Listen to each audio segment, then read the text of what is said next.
Welcome back, JDC family. My name is Jay. This is my Diecast Creations channel. And today, I'm going to go back in time about a year and a half ago. We're going to go back to the start, to the first initial project that I ever started. First project I ever started. And probably the most technical build that I've done so far is this dairy delivery monster truck. I call it Deadly Delivery, right? And this project started with basically not knowing anything.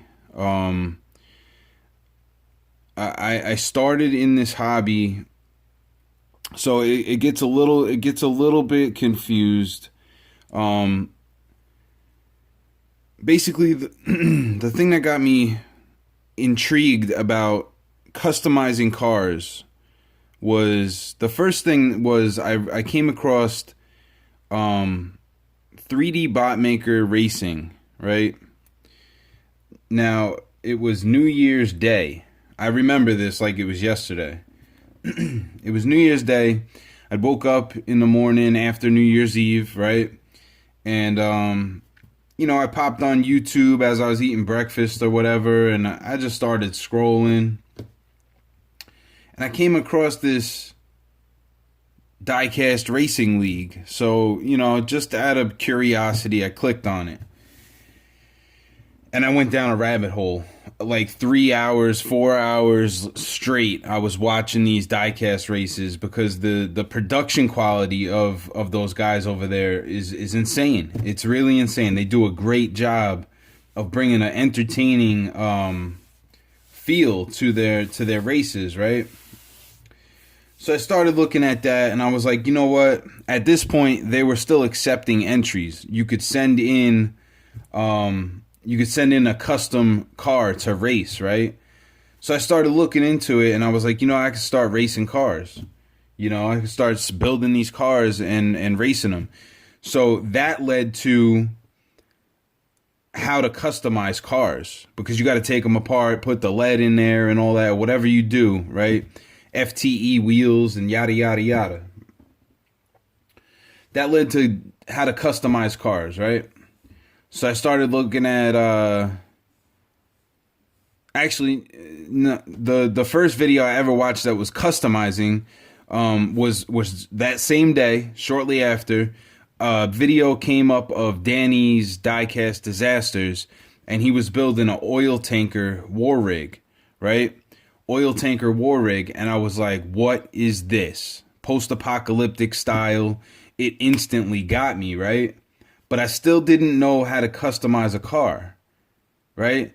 So the next video that popped up after that was Keith from Outlaw Speed Shop, and he was customizing some type of Mopar. I don't remember what it was. It was either a Challenger or a Super B or something. Maybe it was a Charger, right? And after watching the great production quality from 3D Bot Maker, and then I'm hearing Danny from, I think he's from Australia or New Zealand or something with that accent, right? And then I hear this New England accent from Keith, and he's like, no filter, like, say it how you like it, say what you want, don't really care what people think. And he was straightforward, giving like precise directions on what to do, right? And I instantly got hooked on that, right? So now I'm like, yo, I don't have any of my cars from when I was a kid. I gotta go shopping, right? I gotta go shopping. So I got tricked. I got tricked. I fell for it. It's the they're only $1 trick, right?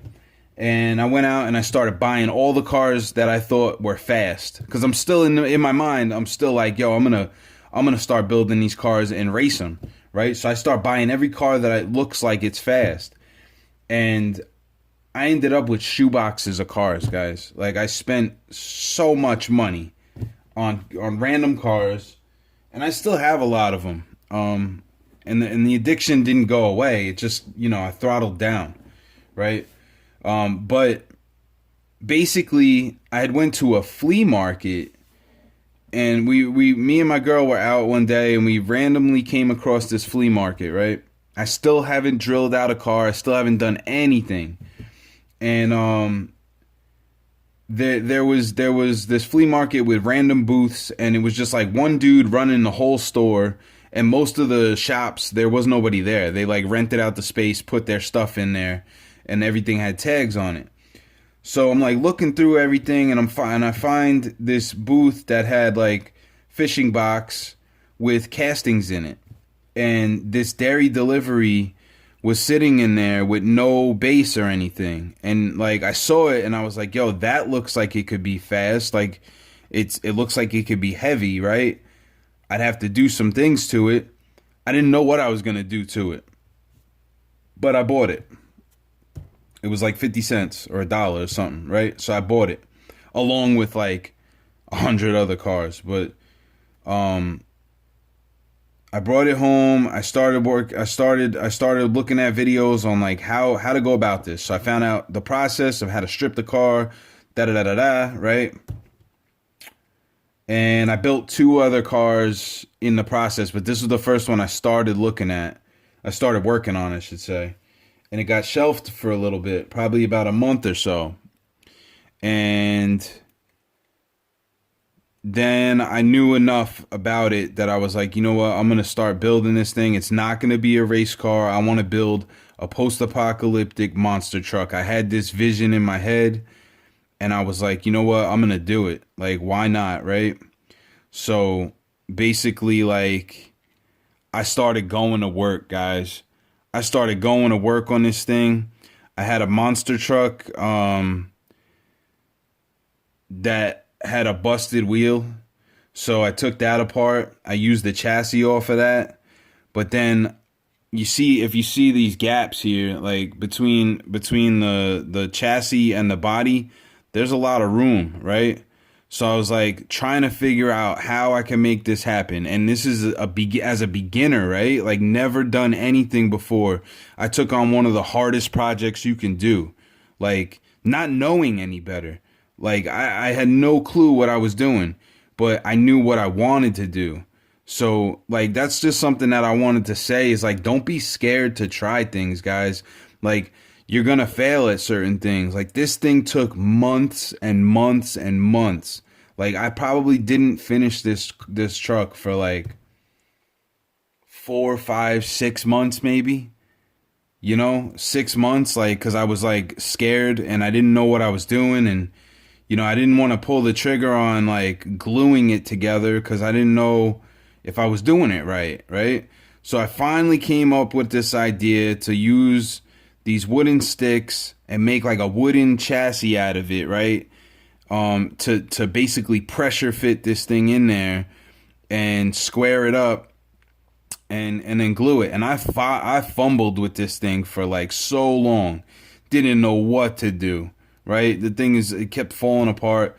There was times where I'm just sitting there trying to mock it up for like hours and it just wasn't working,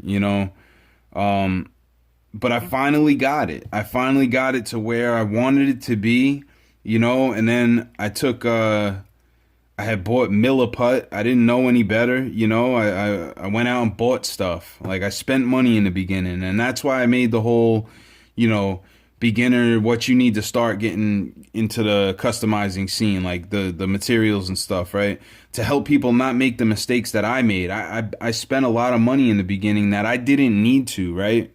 But I do utilize the things that I bought too. So I took the Milliput, I stuffed it in these cracks, right? I filled in the holes there. It looks rough, but that's the point of it, right? And then over time, I had stopped at like a few different places, and these 40K bits, they came from like a game shop, where they play like Kill Team and 40K and stuff. And they had like 10-cent bins where you just go in and you pick things out. So I found the ladder, I found the hands and stuff. And, just through the build process, the thing starts to come together, right? I chopped the head off of the ladder. Actually, it was tied to a rope, and I chopped that off, and then I took a piece of rubber tubing.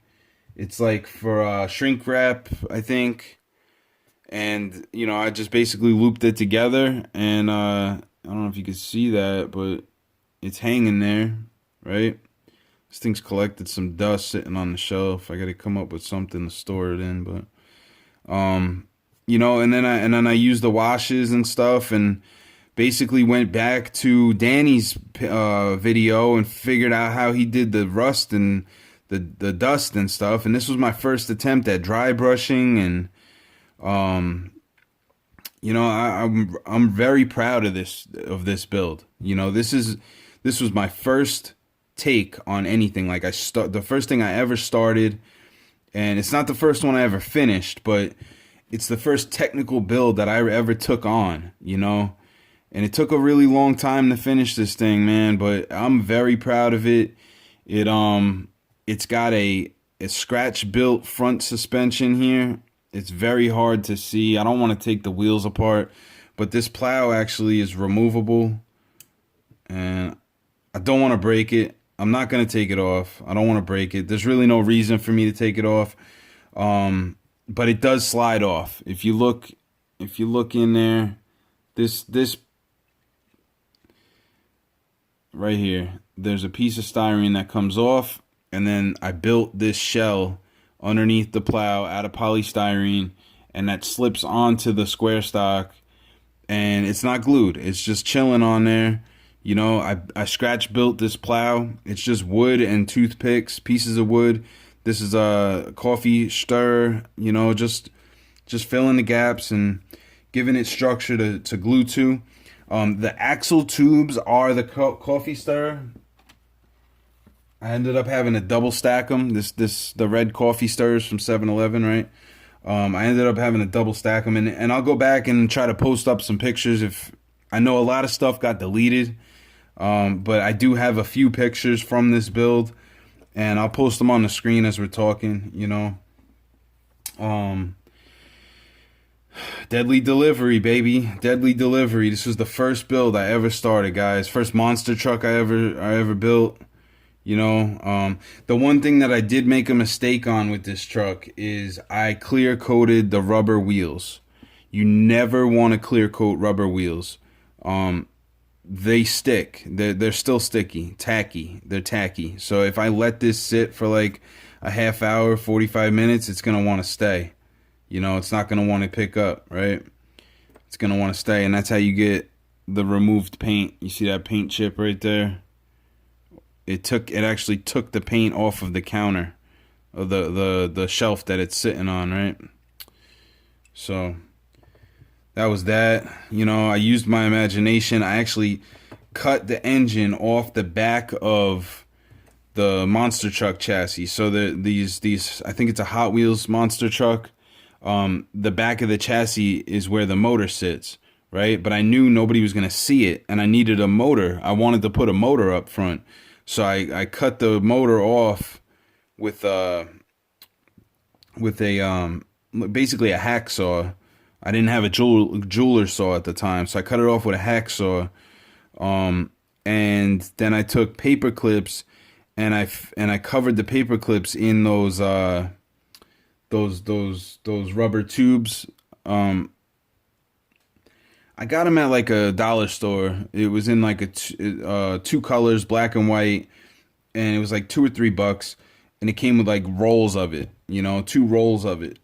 So they were the perfect circumference for the paper clips to fit in. So I did that. I put those on there, and this was kind of a pain to get it to stay, to glue these on there. It's a little buggy. If you look at the connection there, it's a little bugged up, but I got it to work. I got it to work, and just watching Keith over there and seeing what he was using, I got lead belcher. I started, that was my first Games Workshop paint that I ever grabbed. Everything else is apple barrel and Rust-Oleum, flat black, right? Flat black, and I dry brushed the brown on there to give it the wood effect. you know. And then I got Blood for the Blood Gods was the other Games Workshop paint I had grabbed, and I just put some on there. Like, this dude was, you know, severed, and you know, this was the platform for the back door there, but kind of a sign to not be messed with, I guess, right? These chains came from arts and crafts store that was going out of business. Everything was on sale. I got these chains for like a whole thing of it for like 50 cents, you know. And then I basically just looped it around the axle, and then up and over the drivetrain. There's a drive shaft that goes from the front to the back, so you can loop it up and over, you know. So I got that in the front, and then I got that in the back, and then I evened them out so that they sit right. Man, I love this thing. I really love this thing. This was the first project I ever started, and probably one of my proudest creations. So, you know, it took a long time to get this thing to where it's at, and you know, it's been sitting on the shelf for quite a while. And I wanted to show you guys. I didn't want to make this video in the beginning. I wanted to have a bit of a following so that, you know, people could see this, you know, because I know how it is. Like, videos get posted, you know, my following watches it, and it gets a couple hundred views maybe, and then it dies. Most of these videos just die. They don't get seen a lot, right? So I wanted to make this when I had a following. We're up over 1,000 subscribers, and you know, I hope people can take inspiration from this. You know, this is the first attempt at a JDC Apocalypse creation, right? So I hope you guys like it. Let me know down in the comment section what you guys think, you know. And yeah, that's it. This is Deadly Delivery. Hope you never come across it in the wastelands, because she's bad. She's a bad mamma jamma. That's going to be it for today, guys. I'll catch you on the next one. Peace.